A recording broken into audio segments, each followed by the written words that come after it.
Hello, this is a small Lego Minecraft set. It's called the Mushroom House, appropriately, and I got it for $20 US. This set comes with a single player character, a skeleton rider over here, and a mushroom, one of my favorite mobs from all of Minecraft. This represents a player modified build, so not fully player created. The person started with a full-sized mushroom and then turned it into a little house. This is kind of accessible from around all angles. This side right here does not look good to me. This looks like it's just chopped right off. I wish there was a little bit better smoothing down to plain ground there, but it's a little bit of a nitpick. And you get the single tree there, probably represents just an oak. There's a little bit of water over here, including the new color of trans dark blue for the 2x2 tile. It's just a tiny bit of farming going on this corner.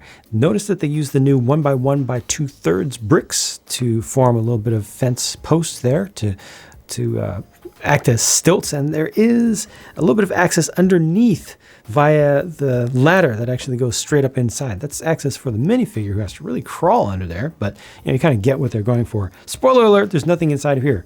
So anything that should go in there, you'll see just elsewhere. It's a regular build, but what's coolest, thankfully, is the main thing that you're paying for in the set, which is the mushroom house itself. The way that we huge figures get access to here is by lifting all of this up.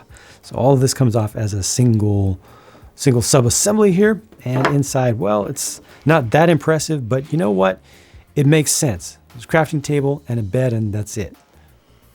But that's all there is space for, and the person has put in windows, and I get it. This seems like something that somebody would actually consider making. Probably most players would go for something more complex than this, but I don't mind it. I like the idea of it being just a tiny home sort of situation, and it's safe enough, and it has a certain amount of charm to it.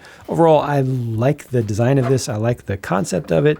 I think the execution is pretty good, how you get access to it and how it's laid out and all. Honestly, my appreciation of mushrooms is probably completely irrational, but it's been with me since 2014 and I haven't been able to shake it since. So I personally am glad to get another one of these officially. The printing for the face is okay.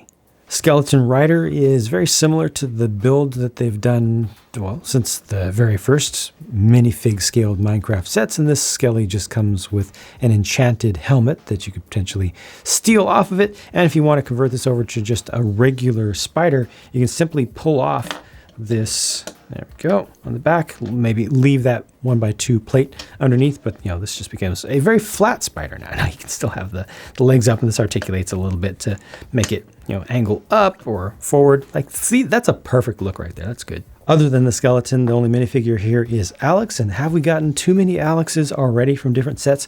I believe so, yes. However, it still makes sense to have default player skins every once in a while in some of the basic Minecraft sets. They should continue to put these out in some, so I don't mind seeing it every once in a while, either an Alex or a Steve. The printing here is not great. Definitely could have been more opaque for the torso and especially for the head. But with that color combination, it doesn't stand out too much. She's got the axe over here, and I believe we decided that that's intended to be an empty bowl, so you can get yourself some mushroom soup. But even though there isn't a regular cow included in the set, they also do have a bucket with some milk in it. Meanwhile, these are the only leftover pieces, and there were no stickers. $20 doesn't feel like too much to me for this set. Could have used one single additional mob or figure, but otherwise, especially given that this is closer to 300 pieces than 200, and not all of them are tiny pieces, I feel like you get a fair deal here. And this thing is, it's got charm. It's got Minecraft charm. It's also got Lego charm in particular. Everything could be bigger. Everything could be more always, but not everything needs to always be bigger and more. I think that this does a good job with the amount of stuff that's here. Super happy to get this guy again, or gal. Yeah, gal. The mushroom. Yeah, everything here is fine. They could just do for some additional improvements to consistency of the quality of prints on figures especially. Let me know your thoughts, and I'll talk to you again soon.